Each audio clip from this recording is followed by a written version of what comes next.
Hello everyone, myself Dikshit Kumar from Little Angel Senior Secondary School गन्नौरा।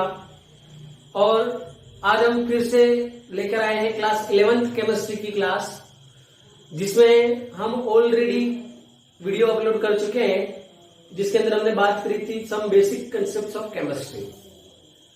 और हमने हमारे last lecture में कुछ बेसिक चीजें पढ़ी थी, फिजिकल क्वांटिटीज के बारे में, उनकी यूनिट्स के बारे में, और प्रिसाइजन वैल्यू क्या होती है, एक्यूरेट वैल्यू क्या होती है। तो उन चीजों के बारे में हम बात कर चुके थे। आज जो एक अच्छा टॉपिक हम स्टार्ट करने जा रहे हैं वो है significant figures. Significant figures, significant figures का मतलब होता है कि मैंने आपको लास्ट लेक्चर में बताया था कि आप कोई भी वैल्यू लिख रहे हो तो उसमें दो चांसेस होते हैं। एक तो आप लिखते हो एक्यूरेट वैल्यू।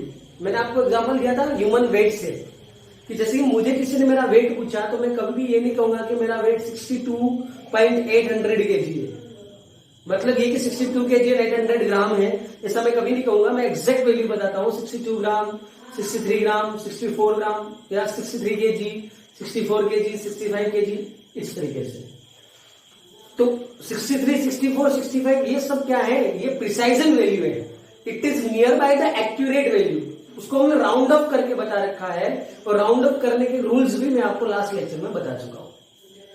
अब एक्यूरेट वैल्यू आप जो बता रहे हो, उस एक्यूरेट वैल्यू में जो भी मीनिंगफुल डिजिट्स है, मीनिंगफुल डिजिट्स मतलब ऐसी डिजिट्स जिसका अपना वैल्यू है उस आंसर के अंदर, उन डिजिट्स को हम कहते हैं सिग्निफिकेंट फिगर। जैसे कि एग्जांपल के लिए आपने ये कहा 126.5, तो इस आंसर में जो मीनिंगफुल डिजिट्स है वो कितने हैं? टोटल 4।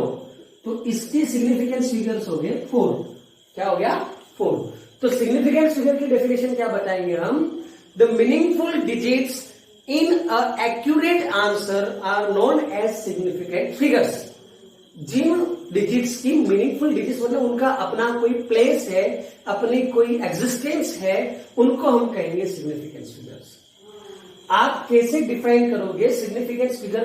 कैसे पता लगाओगे कि आपको दिए हुए वैल्यू जो है उसमें सिग्निफिकेंट फिगर्स कैसे है, कितने हैं?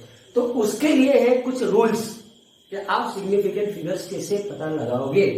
तो अब हम स्टार्ट करते हैं रूल्स फॉर सिग्निफिकेंट फिगर्स। तो let's deals about the rules of significant figures. Next हम बात करेंगे रूल्स फॉर सिग्निफिकेंट फिगर्स, जो ऑलरेडी मैंने आपके सामने लिख रखे हैं। वन बाय वन हम इनको समझेंगे और इनके बारे में बात करेंगे। अब मैंने आपको कहा था कि आपको कुछ सिग्निफिकेंट फिगर्स दे रखे हैं और आपको पता करने के लिए कहा जाए कि इनका सिग्निफिकेंट फिगर्स कितने होंगे, निकाल कर बताइए। तो अब देखो मैंने यहां पर आपके सामने कुछ रूल्स लिख रखे हैं। सबसे पहला रूल है all non zero digits are significant. तो सबसे पहले समझना, मैथ्स के अंदर कितने डिजिट्स होते हैं? 10। 0, 1, 2, 3, 4, 5, 6, 7, 8 एंड 9। अगर जैसे कि आपको इनके अंदर नॉन जीरो डिजिट कहा जाए, तो जीरो को मैंने हटा दिया, इन सब में से कोई भी दिखेगा तो सारे के सारे नंबर्स क्या गिने जाएंगे? सिग्निफिकेंस। सारे के सारे नंबर क्या गिने जाएंगे? सिग्निफिकेंस। मतलब आपको कोई नंबर दिया हुआ है जो नॉन जीरो है, जिसमें जीरो नहीं आ रहा है। एग्जांपल के लिए जैसे 285, तो 285 में 3 डिजिट है, तीनों नॉन जीरो डिजिट है, तो ये 3 और 3 क्या गिनाएंगे? Significant figure. तो सिग्निफिकेंट फिगर में कितने को है? 3। जैसे कि मेरा बर्थ ईयर की मैं अगर बात करूं 1993, इसके अंदर सिग्निफिकेंट फिगर पूछे तो कितने आएंगे? फटाफट लिखिए कमेंट सेक्शन में, कितने सिग्निफिकेंट फिगर आएंगे? सारे के सारे नॉन जीरो डिजिट है, तो इसमें कितने आ जाएंगे? 4। अगर मैं बात करूं 2185, कितने आएंगे इसके अंदर? 4। अगर कोई एक ऐसा नंबर है जिसमें नॉन जीरो डिजिट्स है, तो वो सारे के सारे क्या होंगे? सिग्निफिकेंट होंगे। तो ये हमने बात कर दी रूल नंबर फर्स्ट। तो रूल नंबर फर्स्ट हमें क्या बता रहा है? All non zero digits are significant. सारे नॉन जीरो डिजिट्स क्या होंगे? सिग्निफिकेंट होंगे। पहली चीज। सेकेंड रूल, अगला नियम आपका क्या कह रहा है? जीरोस प्रीसीडिंग, ध्यान से समझना, zeros preceding first non zero digit. मतलब जब तक आपका फर्स्ट नॉन जीरो डिजिट नहीं आता है उसके पहले जितने भी जीरो होंगे आर नॉट सिग्निफिकेंट, उनको आप सिग्निफिकेंट में नहीं गिनेंगे। एग्जाम्पल जैसे 0.03, ऐसे तो डिजिट टोटल कितने हैं, 3 डिजिट है, लेकिन नॉन जीरो डिजिट आपका यहां पर स्टार्ट हुआ तो इसके पहले चाहे कितने भी जीरो लगा दो आप, वो सिग्निफिकेंट नहीं होगा। कारण कि ये जो डेसिमल के बाद जो जीरो है, ये जीरो सिर्फ डेसिमल की पोजीशन को बता रहा है। ये क्या बता रहा है, डेसिमल की पोजीशन को बताने के लिए ये जीरो लगाया हुआ है, इसका कोई वैल्यू नहीं है, इसलिए आपका सिग्निफिकेंट फिगर इसमें कितना होगा, 1। सेम लाइक यहां देख लो 0.0052, सिग्निफिकेंट फिगर कितने होंगे, 2। कितने होंगे, 2। मतलब क्या कहा गया है, जब तक आपका first non zero digit start नहीं होता उससे पहले आप कितने भी जीरो लगा दो उसका कोई मतलब नहीं। अगला, zero between 2 non zero digits are significant, मतलब आपका जीरो 2 नॉन जीरो डिजिट के बीच में आ रहा है, जैसे कि ये फर्स्ट नॉन जीरो डिजिट, ये भी नॉन जीरो, और उनके बीच में 2 जीरो आ रहे हैं, तो उन जीरो को आप सिग्निफिकेंट फिगर में काउंट करोगे। जैसे कि यहां पर सिग्निफिकेंट फिगर कितने हो गए, 4, यहां पर सिग्निफिकेंट फिगर कितने हो गए, 5। अब मैं कहूं 2004, इसमें कितने होंगे, 4। अब मैं ये कहूं आपका 1001, इसमें कितना होगा, 4। मतलब ये कि 2 नॉन जीरो डिजिट के बीच में अगर जीरो आ रहा है तो वो सिग्निफिकेंट फिगर होगा। देखो रूल्स बहुत ज्यादा मायने रखता है। पहला रूल, सभी non zero significant, non zero के पहले कितने भी जीरो आ जाए सिग्निफिकेंट नहीं होंगे, नॉन जीरो के बीच में जीरो आए तो सिग्निफिकेंट होगा। अगला देखो रूल, अगला रूल देखेंगे, sorry, zero after decimal and first non zero digit are significant. ये नियम से आंसर समझना, डेसिमल के बाद कोई जीरो आ रहा है, जैसे कि 200.0, तो ये सिग्निफिकेंट होगा। याद रखना, नॉन जीरो डिजिट के पहले तो नहीं है, नॉन जीरो डिजिट के बाद अगर डेसिमल के साथ जीरो है तो वो सिग्निफिकेंट है। सेम लाइक यहां देखो, डेसिमल के बाद आ गया 2 और पीछे 2 जीरो, तो ये भी क्या हो गया, significant. Zero after decimal and first non zero digit, first non zero के बाद फर्स्ट नॉन जीरो डिजिट आ गया 2000, तो नॉन जीरो डिजिट के बाद कितने भी जीरो आए वो सब क्या कहलाएंगे, सिग्निफिकेंट। क्या कहलाएंगे, significant. Non zero digit are significant. Zero after decimal, decimal के बाद अगर कोई जीरो आ रहा है तो भी, और नॉन जीरो डिजिट के बाद आ रहा है तो भी। 2000 में ये, तो जैसे कि अब आप ले लो 3.140, तो इसमें आप 3 यू करके नहीं आ सकते, कारण कि डेसिमल के बाद आ रहा है तो वो आपका हो जाएगा 4। क्या हो जाएगा, 4। तो ये आपका अगला रूल, 1 बाय 1 पढ़ रहे हैं। नेक्स्ट आपका आ रहा है, zeros before non zero digit are not significant. Zero पहले आने वाला, जैसे कि नॉन जीरो डिजिट के पहले आने वाला, तो आपके 0.0043, तो यहां पर ये डेसिमल के बाद है यूं करके आप गिनेंगे नहीं। वहां डेसिमल के बाद क्यों गिन रहे हैं, देखो यहां डेसिमल के बाद वाला जीरो काउंट कर रहे हैं सिग्निफिकेंट में, क्योंकि पहले नॉन जीरो डिजिट आ रहा है। यहां डेसिमल के बाद वाला इसलिए काउंट नहीं कर रहे हैं क्योंकि इससे पहले कोई भी नॉन जीरो डिजिट नहीं आ रहा है। दूसरा ये वाला एग्जांपल तो मैं यहां बता ही चुका हूं, 200, तो इसके अंदर कितने सिग्निफिकेंट फिगर होंगे, 3। कितने होंगे, 3। जो मैं ऑलरेडी यहाँ 2000 यूं करके मैंने एग्जांपल बताया था आपको, 19004। अगला नियम आ रहा है आपका, एग्जैक्ट नंबर है infinite number of significant figures. जैसे कि मैं आपको ये कहूं कि 20 कॉइन 20 सिक्के, तो 20 सिक्कों को आप एग्जैक्ट 20 भी लिख सकते हो, और 20 के बाद मेरी इच्छा में कितने भी जीरो लगाऊं डेसिमल करके। अगर मैं डेसिमल लगा दूं और पीछे कितने भी जीरो लगा सकता हूं, आप जानते हो ना, जैसे कि मैं 100 को ऐसे भी लिख सकता हूं, और 100 को 100.00 भी लिख सकता हूं, कारण ये पॉइंट हटाऊंगा, 0 से 0 कैंसिल, वापस क्या आएगा 100 के बाद मेरी इच्छा 4 जीरो लगाने की, डेसिमल के बाद 4 के बाद मेरे 10 लगाने की है। मतलब ये कि यहाँ पर डेसिमल के बाद हम कितने भी जीरो लगाकर इसको रिप्रेजेंट कर सकते हैं, इसलिए इनके अंदर सिग्निफिकेंट फिगर्स का नंबर क्या होगा, इनफाइनाइट, एग्जैक्ट नंबर में। जैसे मैं 20 सिक्के की बात कर रहा हूं, मैं 5 पेन की बात कर रहा हूं, जब मैं एग्जैक्ट नंबर की बात करूंगा तो infinite number of significance figures होंगे। अगला, in scientific notation all digits are significant. आपके पास ये साइंटिफिक नोटेशन है तो ये इनको आपको अलग कर देना है, इनकी बात नहीं करनी है। आगे जो नंबर है वो सारे के सारे सिग्निफिकेंस होंगे। 4.02 तो कितना हो गया 3, 8.057 कितने होंगे 4। तो ये 6 नियम है सिग्निफिकेंट फिगर्स को कैलकुलेट करने के लिए, कि आपको कैलकुलेट करना है सिग्निफिकेंट फिगर्स तो आपको इन नियमों को करना है फॉलो। तो ये 6 नियम बदल रही है। पहला, all non zero digits are significant, example दे रखा है। जीरोस प्रीसीडिंग बिफोर मतलब नॉन जीरो डिजिट तो ये भी significant. Zeros between 2 non zero digits ये सिग्निफिकेंट।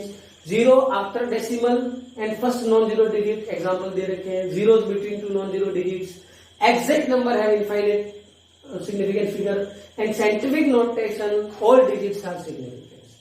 अब आपको क्या करना है, आपकी टेक्स्ट बुक के अंदर कुछ एक एग्जांपल्स होंगे, उन एग्जांपल्स को सॉल्व करने की कोशिश करनी है कि सिग्निफिकेंट फिगर कैसे कैलकुलेट करते हैं। तो आप ये इसकी कोशिश करेंगे। सिग्निफिकेंट फिगर्स का आपका टॉपिक यहां पर हो गया पूरा। अब हमारे पास अगला टॉपिक आता है जो केमिस्ट्री से रिलेटेड अच्छा टॉपिक है, laws of chemical combination. Most important topic और अच्छा टॉपिक अब शुरू होने जा रहा है, वो है laws of chemical combination. Chemical combination का लॉ, तो उसकी हम बात करेंगे। तो let we start laws of chemical combination. Topic है laws of chemical combination. Laws of chemical combination हमें बात करनी है। कुछ केमिकल लॉज हैं जो बेसिकली आपको पता होने चाहिए, आना चाहिए। 11th केमिस्ट्री के लिए बेसिक्स आपको पता होने ज़रूरी है, जिसमें सबसे पहला लॉ आपने जो पहले पढ़ भी रखा है, आप जानते भी हैं, उसकी हम बात करेंगे, law of conservation of mass. First topic जो हम बात करेंगे वो है law of conservation of mass. Law of conservation of मास, यहाँ से आपको क्लियर हो जाएगा वर्ड से, what does the mean of conservation of mass. Conservation of मास का मतलब क्या है, तो पहले तो इस लॉ का स्टेटमेंट देख लेना। Mass is neither created nor destroyed in a chemical reaction। First thing, पहला स्टेटमेंट, कोई भी केमिकल रिएक्शन हो रही है, ड्यूरिंग द रिएक्शन मास ना तो आप क्रिएट कर सकते हो, ना ही जो मास उस रिएक्शन का है उसे आप डिस्ट्रॉय कर सकते हो। Mass will be remains conserved. Mass will be remains conserved. In short basic बात करें तो total mass of reactants will be equal to the mass of products। किसी भी रिएक्शन के अंदर रिएक्टेंट्स का जो मास है वो प्रोडक्ट के मास के इक्वल होगा। एग्जाम्पल देखें कि आपको बात ये कहा जाए A + B forms products C + D, ये क्या कहलाता है आपका रिएक्टेंट्स, ये क्या कहलाता है आपका प्रोडक्ट्स। क्या कहलाता है प्रोडक्ट्स। तो आपके लिए यहां पर क्या बन जाएगा, mass of reactants will be equal to mass of products. आप चाहें तो एक एग्जांपल ले सकते हैं। बेसिक एग्जांपल आप ले लीजिए, neutralisation reaction, HCl + NaOH is equal to NaCl + H2। HCl + NaOH is equal to NaCl + H2। अगर ये reaction law of conservation of mass को फॉलो कर रही है तो इनका जो टोटल मास आ रहा है वो इसके टोटल मास के इक्वल होना चाहिए। तो टोटल मास निकालिए आप, HCl का कितना होगा, हाइड्रोजन का एटॉमिक मास 1 + 35.5, तो HCl का आ गया 36.5 NaOH का निकालो, 23 + 16 + 1 कितना आ गया 40। टोटल इन दोनों का मिला दो तो आ गया 76.5। टोटल कितना आ गया 76.5। अब इसका निकालो आप, सोडियम का आ गया 23, क्लोरीन का आ गया 35.5, तो ये आ गया आपके पास 5858.5। NaCl का कितना आ गया 58.5। H2O का निकालना है 2 और ऑक्सीजन का आ गया 16, ये आ गया 18। 58.5 + 18 आ गया आंसर 76.5। ये भी 76.5, ये भी 76.5। मतलब ये कि बिफोर द रिएक्शन जितना मास आपने लिया है, आफ्टर द रिएक्शन आपको उतना ही मास वापस मिलेगा। ड्यूरिंग द रिएक्शन ना तो मास प्रोड्यूस होगा, क्रिएट होगा, ना ही जो आपने मास ले रखा है वो डिस्ट्रॉय होगा। That is the law of conservation of मास। ये है आपका लॉ ऑफ कंजर्वेशन ऑफ मास। बहुत अच्छी रिएक्शन है, इजी रिएक्शन है, आपको पता होनी चाहिए। एक और एग्जांपल अपन लेते हैं यहाँ पर इसका। नेक्स्ट एग्जांपल इसका अपन एक और देखते हैं।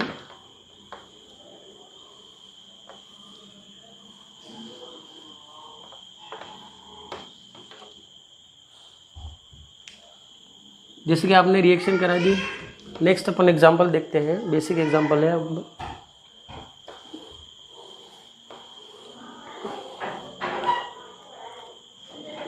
N2 + 3H2, N2 + H2 NH3। Nitrogen hydrogen reaction करके अमोनिया का फॉर्मेशन करता है। अभी ये रिएक्शन अनबैलेंस्ड है। अनबैलेंस्ड इक्वेशन कहलाती है स्केलेटल केमिकल इक्वेशन। याद रखना, ये भी अनबैलेंस्ड केमिकल इक्वेशन क्या कहलाती है? Skeletal chemical equation, unbalanced chemical equation. It will never follow the law of conservation of मास। आप देखना चाहें देख सकते हैं। नाइट्रोजन का होता है 14, तो 2 नाइट्रोजन का हो गया 28 ग्राम, हाइड्रोजन का हो गया 2 ग्राम, तो टोटल कितना हो गया इसका 30 ग्राम। इसकी बात करूं मैं 14 + 3 × 1, तो ये आ गया 17 ग्राम। कितना आया? ये आ रहा है आपका 30 ग्राम, ये आपका आ रहा है 17 gram. Mass of reactants is not equal to mass of products. It means it not followed law of conservation of mass. But whenever I balanced chemical reaction, जब भी मैं इस रिएक्शन को बैलेंस करूंगा तो रिएक्शन बैलेंस कैसे हो जाएगी? 2, 3।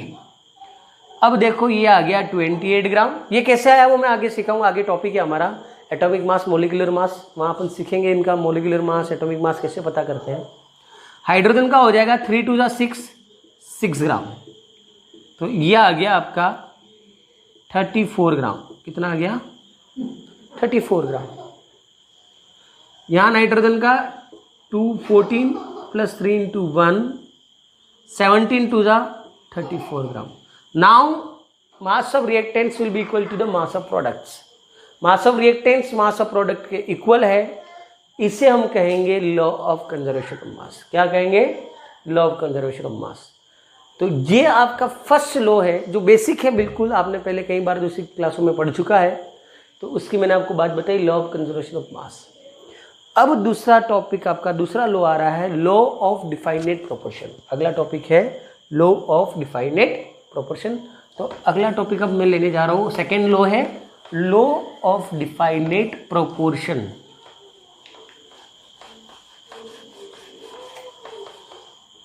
अगला टॉपिक है हमारे पास लॉ ऑफ डिफाइनेट प्रोपोर्शन। अब लॉ ऑफ डिफाइनेट प्रोपोर्शन का मतलब क्या है? तो इसका स्टेटमेंट मैंने आपको यहां पर बता रखा है। Pure chemical compound always contains exactly the same proportion of elements by mass.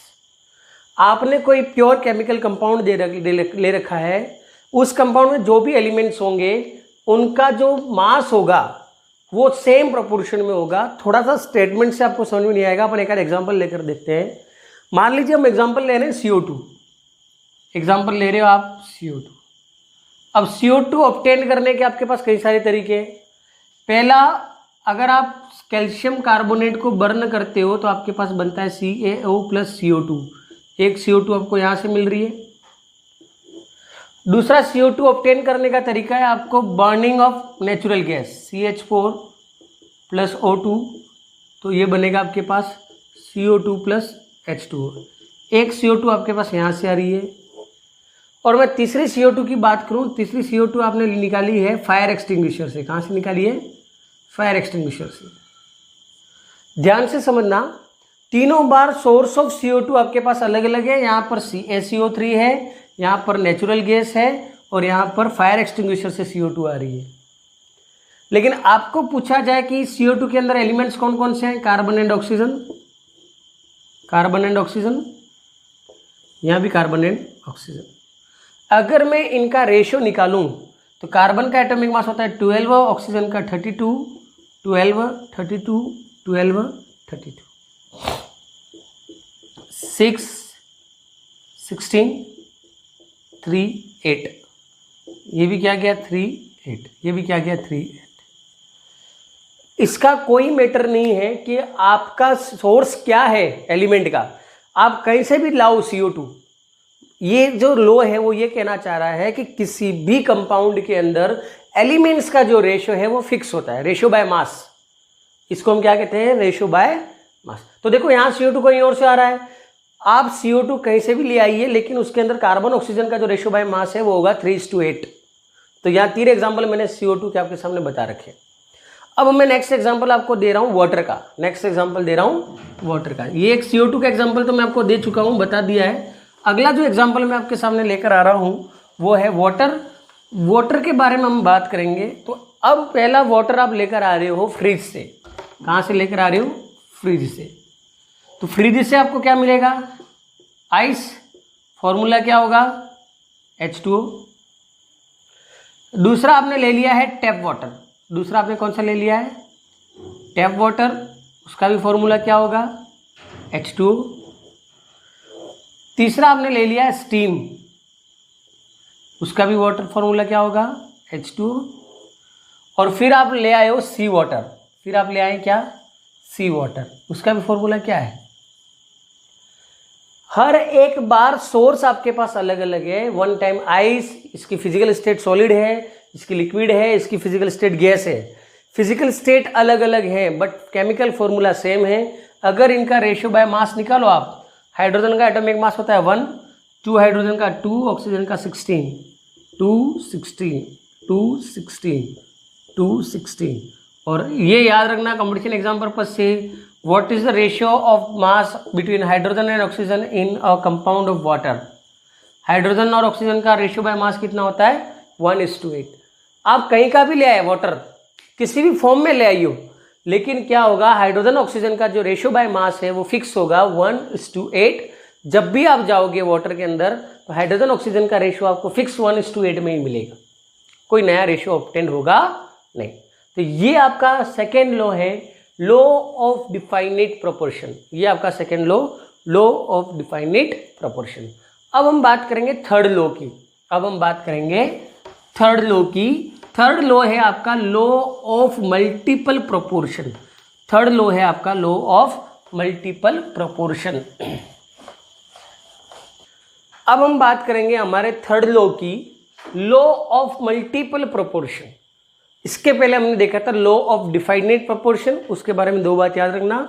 Law of definite proportion जो दिया था वो दिया था जेम्स प्राउस ने, और इसका एक और नाम है लॉ ऑफ कांस्टेंट प्रोपोर्शन। किसका? लॉ ऑफ डिफाइनिट प्रोपोर्शन का एक और नाम है लॉ ऑफ कांस्टेंट प्रोपोर्शन। अब हम बात कर रहे हैं लॉ ऑफ मल्टीपल प्रोपोर्शन। देखो इनके स्टेटमेंट्स थोड़े से कॉम्प्लेक्स जरूर है, पर अगर आपको कंसेप्ट समझ में आ जाता है तो हूबहू लैंग्वेज लिखने की जरूरत नहीं है, आप अपनी लैंग्वेज बनाकर लिख सकते हो। पहले कंसेप्ट को समझो, लैंग्वेज के ऊपर ज्यादा फोकस नहीं करेंगे। लैंग्वेज एक बार देख लो।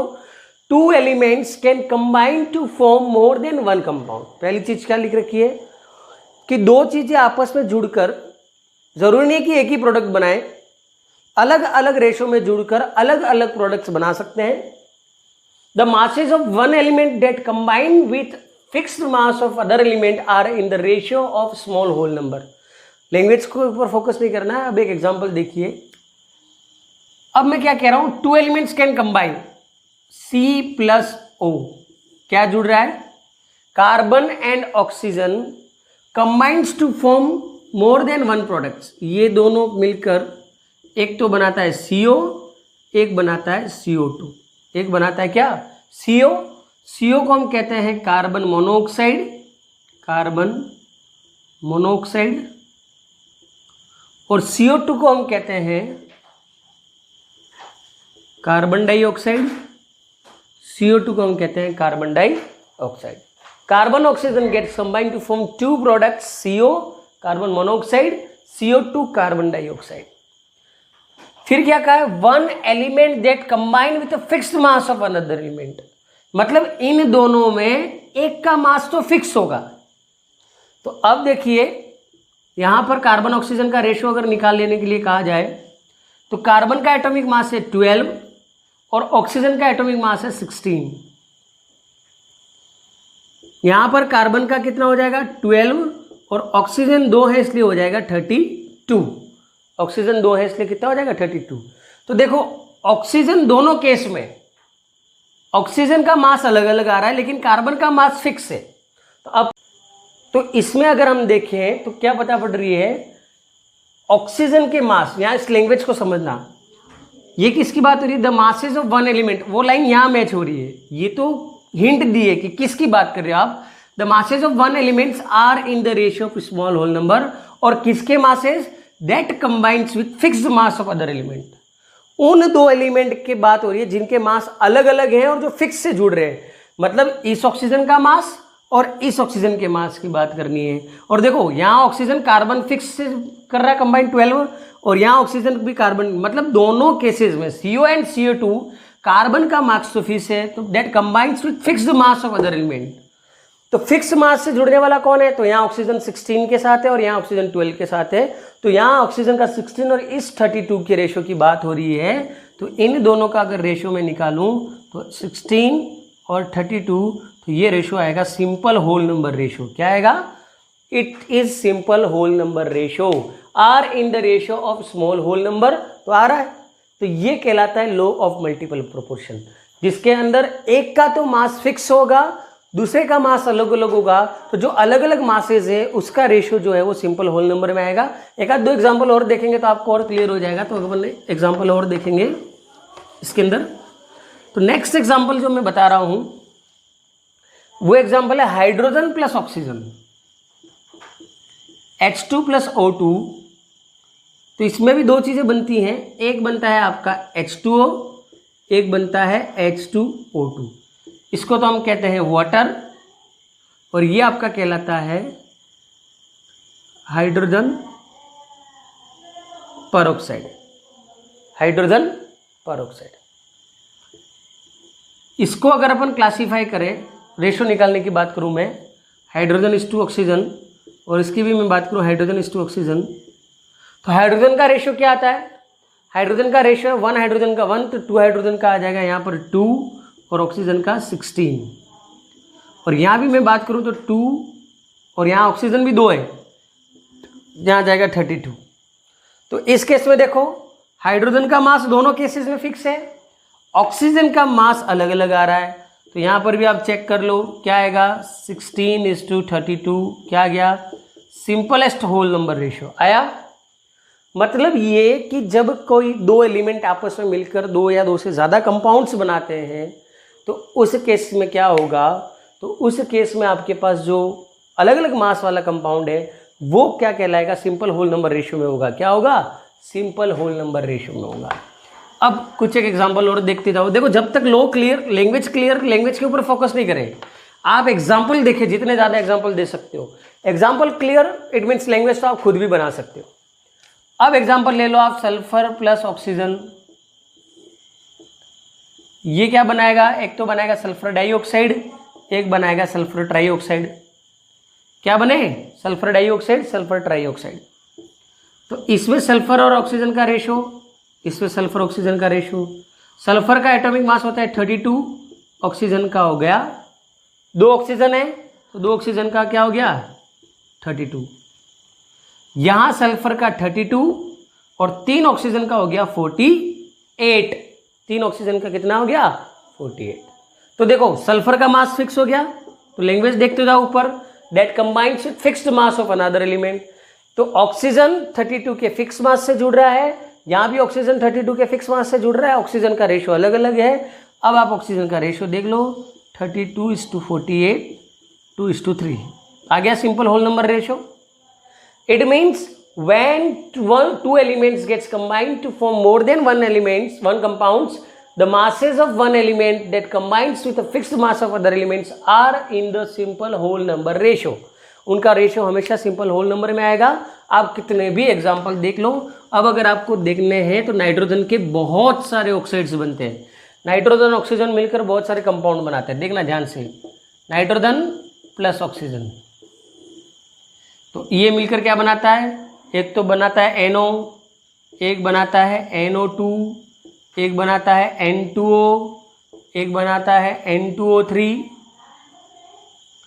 और एक बनाता है N2O5. एक क्या बनाता है? N2O5. ध्यान से देखना, बहुत ही मजेदार चीज है. नाइट्रोजन और ऑक्सीजन से बनने वाले 5 चीजें. नाइट्रोजन का होता है 14 और ऑक्सीजन का होता है 16. नाइट्रोजन 14, ऑक्सीजन 32, नाइट्रोजन का 28 क्योंकि यहां नाइट्रोजन आ गया 2 और ऑक्सीजन आ गया 16. 28, 48, 28, 80 आ गया समझ में? तो अब देखो यहां पर, लेकिन मजेदार बात क्या, ऑक्सीजन का तो अलग अलग आ रहा है, ऑक्सीजन का तो अलग अलग आ रहा है, ठीक. लेकिन बात क्या आ रही है हमारे पास, अगर आप ये N2 हटा दीजिए, जैसे कि इसके अंदर आप 4 देख लो, एग्जांपल और क्लियर हो जाएगा. ये 4 एग्जांपल की मैं बात कर देता हूँ, 16, 32, 48 एंड 80. ठीक है, आप N2O4 यहाँ बीच में डाल सकते थे, लेकिन ठीक है, ये 4 एग्जांपल मैं बता रहा हूँ. अब क्या होगा, आपको इसमें देखोगे ना, अब तो नाइट्रोजन का मास भी चेंज हो रहा है. तो कैसे करो, तो नाइट्रोजन का मास आप फिक्स कर दो. पहले नाइट्रोजन का मास कैसे फिक्स करो, तो यहाँ 14 के लिए ऑक्सीजन 16 था, तो नाइट्रोजन 2 कर दो. तो नाइट्रोजन 2 करती 28, तो ये भी 32 हो जाएगा. ये 28 तो ये 64 हो जाएगा. ये तो एज इट इज रहेगा 28, 48, ये 28, 80. अब आया समझ में? अब आया समझ में? 28, 28, 28, 28 हो गया फिक्स. आपने किया क्या, एक ऑक्सीजन के लिए ये 14 था, तो इसको 28 बनाना, तो ऑक्सीजन भी डबल हो जाएगा. तो आपने इसको फिक्स कर दिया, नाइट्रोजन के मास को क्या कर दिया, फिक्स. अब आप ऑक्सीजन का सिंपल रेशियो निकालो, 38, 64, 48, 80. अब ये देखो ना आप, तो 16 की टेबल में आ रहा है सब, तो सही सीक्वेंस में जमा दो. इसको 48 को आगे ले लो, 64 को पीछे ले लो. तो 16 की टेबल से 2 टाइम्स, 3 टाइम्स, 4 टाइम्स, 5 टाइम्स आ गया सिंपलेस्ट होल नंबर रेशियो. 2:3:4:5. कहीं भाई आपको डेसिमल में, फ्रैक्शन में नहीं मिलेगा, एक होल नंबर रेशियो मिलेगा. जब भी 2 एलिमेंट्स जुड़कर आपस में बहुत सारे कंपाउंड्स बनाते हैं, तो उनके लिए कौन सा लॉ एप्लीकेबल होगा, लॉ ऑफ मल्टीपल प्रोपोर्शन. तो ये आपका तीसरा लॉ था. सबसे पहला हमने पढ़ा था law of conservation of mass, second हमने पढ़ा था लॉ ऑफ डिफाइनेट प्रोपोर्शन या कांस्टेंट प्रोपोर्शन. ये थर्ड लॉ था आपका लॉ ऑफ मल्टीपल प्रोपोर्शन. तीसरा आपको बात करनी है, एक लॉ आएगा जो आपकी बुक में नहीं है, लॉ ऑफ रेसिप्रोकल प्रोपोर्शन. एक लॉ कौन सा है, लॉ ऑफ रेसिप्रोकल प्रोपोर्शंस. उनकी अपन बात करेंगे. नेक्स्ट अपन बात करेंगे law of reciprocal proportion. Next बात करनी है लॉ ऑफ रेसिप्रोकल प्रोपोर्शन. पहली चीज ये क्लियर कर देना कि ये आपके सिलेबस में, आपकी टेक्स्ट बुक में नहीं है, लेकिन आप केमिस्ट्री पढ़ रहे हो तो ये आपको पता होना चाहिए, आगे काम की चीज भी है, तो इसलिए समझ लेना. इसमें क्या होता है कि मान लो 2 कंपाउंड आपस में जुड़कर किसी तीसरे एलिमेंट के साथ मिलकर कंपाउंड बनाए. जैसे कि example, carbon sulphur. Carbon oxygen के साथ मिलकर क्या बनाता है, CO2. सल्फर ऑक्सीजन के साथ मिलकर क्या बनाता है, SO2. और ये दोनों भी आपस में मिलकर क्या बनाते हैं, CS2. देखो बहुत ही जबरदस्त है.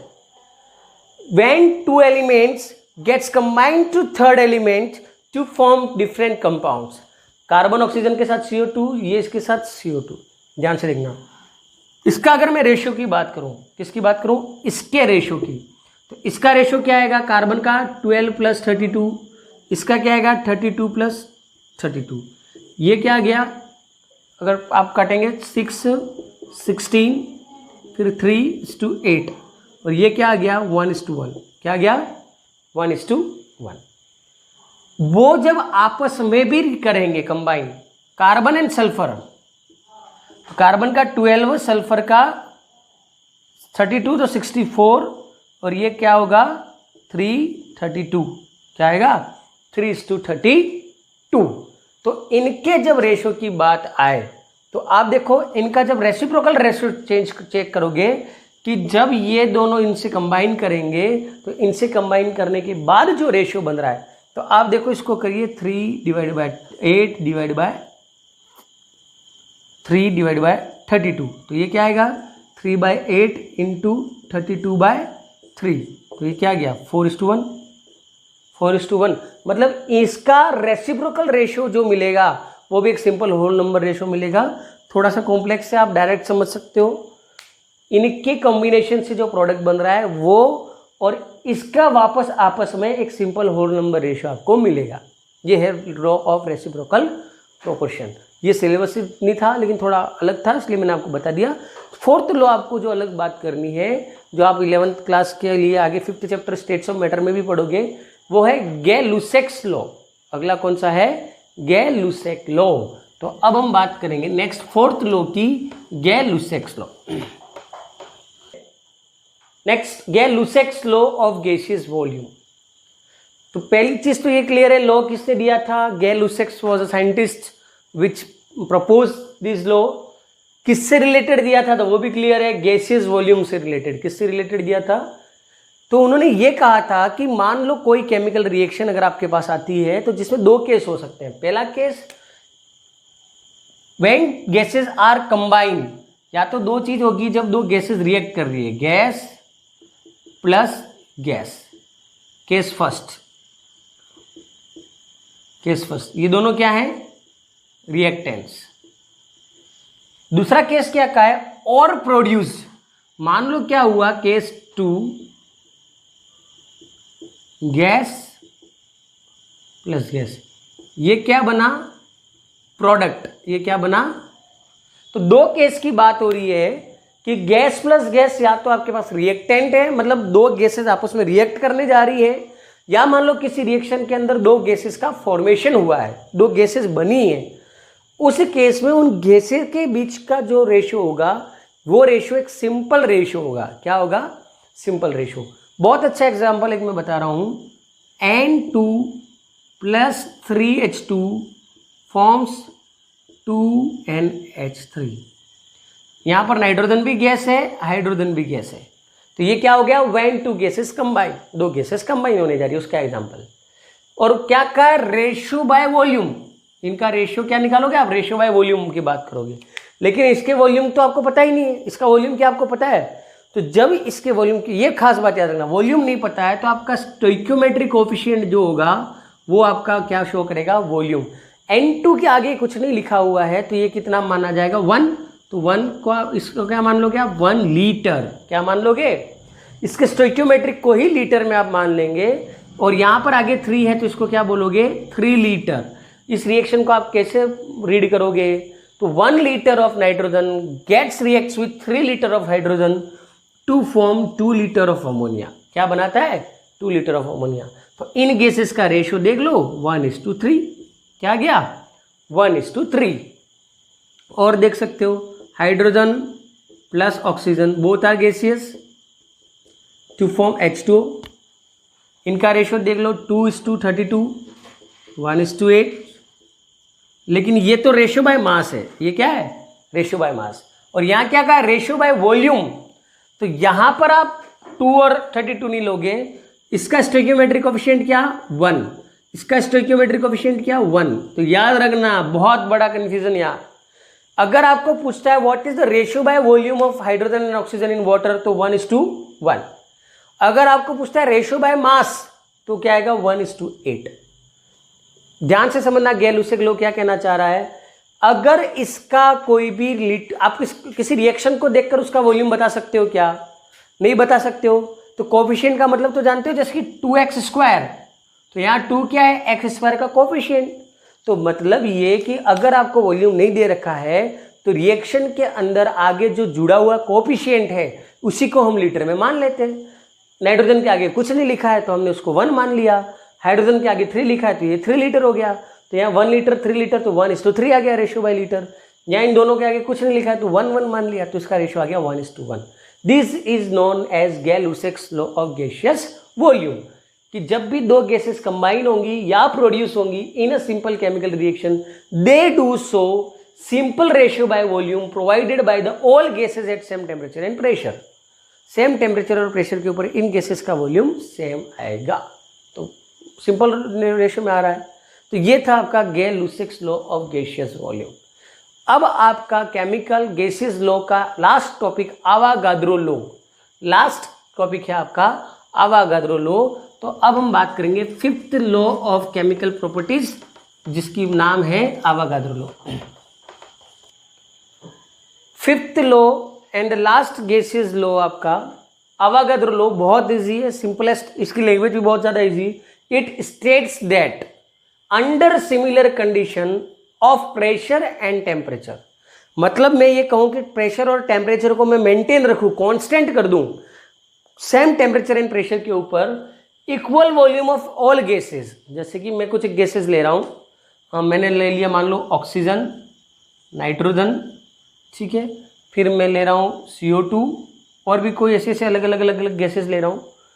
तो इन गैसेस की अगर मैं बात करूँ C2N2 Cl2, ठीक, Cl2 ले सकता हूँ, ये contains equal number of molecules, क्या कहा है, इक्वल वॉल्यूम, मतलब O2 को मैंने ले लिया है इस कंटेनर के अंदर, ये कंटेनर है 100 ml का, N2 को भी मैंने इसी टाइप के कंटेनर में लिया है, ये भी 100 ml है और ये भी 100 ml है। कितना है, 100 ml। तो अगर ये पूछे कि इस 100 ml के अंदर ऑक्सीजन के कितने मॉलिक्यूल्स हैं, नाइट्रोजन के कितने मॉलिक्यूल्स हैं और Cl2 के कितने मॉलिक्यूल्स हैं, और कंडीशन क्या है, fix temperature at same temperature and pressure, तो आपको सोचना ही नहीं है। अगर ऑक्सीजन के X मॉलिक्यूल हैं तो N2 के भी X होंगे और Cl2 के भी X होंगे। ये बात हमें किसने बताई, आवागाद्रो लॉ ने। किसने बताई, आवागाद्रो लॉ ने। इसलिए यही तो बात बताई, it states that under similar condition of temperature and pressure, same temperature और प्रेशर पर है, equal volume of all gases, तो सेम वॉल्यूम लिया ना आपने, 100 ml तीनों लिया, should contains equal number of molecules. अगर इसके X मॉलिक्यूल्स है, यहाँ कंपटीशन एग्जाम में क्वेश्चन आता है, आपको ये पूछा in a reaction at particular temperature and pressure दे दिया आपको, इस रिएक्शन के ऊपर अगर नाइट्रोजन के 100 ml वॉल्यूम में 5 मॉलिक्यूल्स हैं, तो बताइए उसी रिएक्शन के अंदर 100 ml हाइड्रोजन के कितने मॉलिक्यूल्स होंगे। तो रिएक्शन देखो, पूछने को तो बहुत सारा बता दिया आपको, कंफ्यूज कर दिया खूब ज्यादा, लेकिन नियम कौन सा है, डाल्टन आवागाद्रो लॉ कौन सा है, आवागाद्रो लॉ। तो सीधी बात बतानी है कि 100 ml नाइट्रोजन के अंदर 5 मॉलिक्यूल्स हैं, सेम प्रेशर एंड टेम्परेचर के ऊपर 100 ml हाइड्रोजन लोगे तो उसके अंदर भी 5 मॉलिक्यूल्स होंगे। तो ये आपका 5th लॉ था, आवागाद्रो लॉ।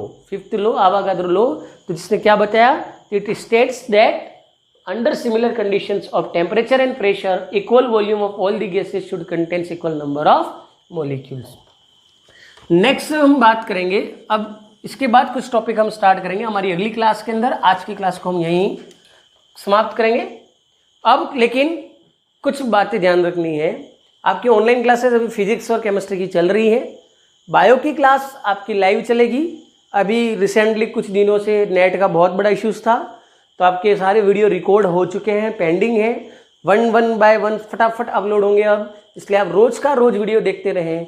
और स्टूडेंट्स जिनको नोट्स अवेलेबल नहीं हुए हैं अभी तक, मैंने कई सारे स्टूडेंट को कॉल किया है, लेकिन जिनको अभी तक नोट्स अवेलेबल नहीं हुए हैं, आप मुझे मेरे इस व्हाट्सएप नंबर के ऊपर अपना नाम और गांव का नाम लिखकर भेजेंगे 8387907996। ये मेरा व्हाट्सएप नंबर है 8387909796। इस नंबर के ऊपर अपना नाम और गांव का नाम लिखकर भेजें, ताकि मैं आपका नंबर सेव करके आपको व्हाट्सएप के थ्रू स्टडी मटेरियल भेजूंगा। तो ध्यान रहे, आप नहीं भूलेंगे, अपना नाम और गांव का नाम लिखकर मुझे व्हाट्सएप ज़रूर करें, ताकि आपको फिजिक्स है या केमिस्ट्री का जो भी स्टडी मटेरियल आपको भेजना हो वो मैं आपको बाय व्हाट्सअप अवेलेबल करवा सकता हूँ। तो रेगुलर आप हमारे यूट्यूब चैनल से जुड़े रहें, वहाँ पर वीडियो अपलोड होते रहेंगे तो उसकी जानकारी आपको मिलती रहेगी। यूट्यूब चैनल को सब्सक्राइब करना नहीं भूलें, वीडियो को लाइक करें। अगर आप वीडियो देख लेते हैं तो कमेंट सेक्शन में कुछ ना कुछ ज़रूर लिखें। अगर आपको कोई डाउट आ रहा है, किसी टॉपिक से रिलेटेड आपकी कोई क्वेरी है तो भी आप कमेंट सेक्शन में डाल सकते हैं। अगर आपको कोई इशू लगता है तो आप मुझे कॉल भी कर सकते हैं। मेरा कॉलिंग नंबर जो है वो डिस्क्रिप्शन में दिया हुआ है। जल्दी मिलेंगे हमारे नई वीडियो के साथ, तब तक के लिए धन्यवाद। जय हिंद, जय भारत।